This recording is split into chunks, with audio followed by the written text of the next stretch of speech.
High friends, welcome back to my channel Arham mom cooking. আজ আপনাদের সঙ্গে শেয়ার করব মাত্র 10 মিনিটে মুচমুচে চিকেন পাকোড়া। সকাল বিকেল নাস্তায় এই পাকোড়াগুলি খেতে ভীষণ ভালো লাগে, অথবা বাচ্চাদেরকে এই পাকোড়াগুলি বানিয়ে দিলে তারা ভীষণ মজা করে খাবে। চলুন তাহলে চিকেন পাকোড়া রেসিপিটি শুরু করি। এখানে 250 গ্রাম হাড় ছাড়া মুরগির বুকের মাংস নিয়েছি। মাংসগুলো লম্বা লম্বা পিস পিস করে প্রথমে আগে কেটে নেব। খুব বেশি মোটা করে কাটবো না, একদম পাতলা পাতলা করে কাটবো। খুব বেশি মোটা করে কাটলে ভিতরে কাঁচা থেকে যাবে, তাই খুব ছোট ছোট পাতলা পাতলা করে কেটে নেব, যেন পাকোড়াগুলো ভাজার পরে সিদ্ধ হয়ে যায় মাংসগুলো।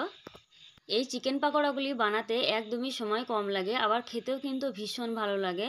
আমি দেখিয়ে দিচ্ছি পিসগুলো ঠিক কীরকমভাবে করেছি। দেখুন, খুবই পাতলা পাতলা করেছি। এখানে সব চিকেনটুকুই আমার কাটা হয়ে গেছে।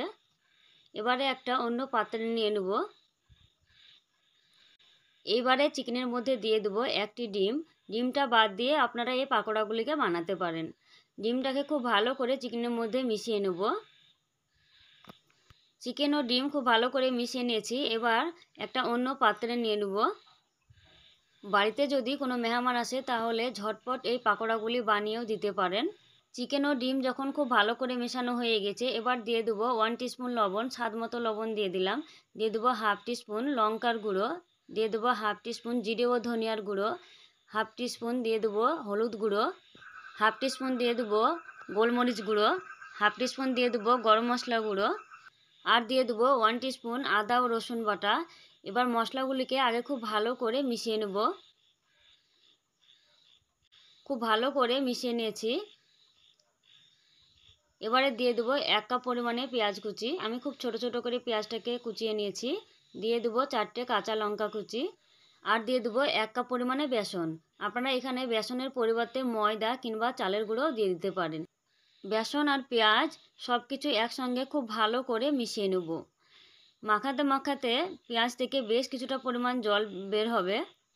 মাখাটা যদি খুব টাইট মনে হয় তাহলে এই সময় সামান্য পরিমাণ জল দিয়ে মাখিয়ে নিলেও হবে। খুব ভালো করে আমি সব কিছু একসঙ্গে মাখিয়ে নিয়েছি। এবার পাকোড়া শেপ দিয়ে নেব। অল্প পরিমাণে মিশ্রণ নিয়ে আমি হাতে করে একটু গোল করে নেব। দেখুন, পাকোড়া শেপ করে নিয়েছি। পাকোড়াগুলিকে ভাজার জন্য কড়াইয়ে বেশ কিছুটা সাদা তেল দিয়ে দিয়েছি। তেলটা মিডিয়াম যখন গরম হয়ে আসবে তখন আমি একটা করে পাকোড়া দিয়ে দেবো। তেলটা খুব বেশি গরম অবস্থায় পাকোড়াগুলি দেওয়া যাবে না, হালকা করে গরম করে নিয়ে তারপর দিতে হবে, কারণ ওপর থেকে খুব জলদি কালার চলে আসবে। তাই গ্যাসের ফ্লেমটা মিডিয়ামে করে দিয়ে আমি পাকোড়াগুলোকে ভেজে নেব। এদিক ওদিক করে আমি চারিপাশটায় বেশ লালচে করে ভেজে নিয়েছি। আমার এই পাকোড়াগুলি ভাজতে প্রায় 8 থেকে 9 মিনিট মতো সময় লেগেছে। পাকোড়াগুলি ভাজা হয়ে গেছে, এবারে তুলে নেব। পাকোড়াগুলি দেখতে কিন্তু অনেক বেশি সুন্দর হয়েছে, খেতেও কিন্তু অনেক বেশি মজার হবে। একসঙ্গে অনেকগুলো পাকোড়া ভেজে নিয়েছি। একই রকমভাবে আমি বাকি পাকোড়াগুলোকে ভেজে নেব। সব পাকোড়াগুলোকে ভেজে তুলে নিয়েছি। দেখেই বুঝতে পারছেন পাকোড়াগুলো কতটা টেস্টি হবে খেতে। এই মুচমুচে পাকোড়াগুলি অনেক সময় পর্যন্ত মুচমুচে থাকবে।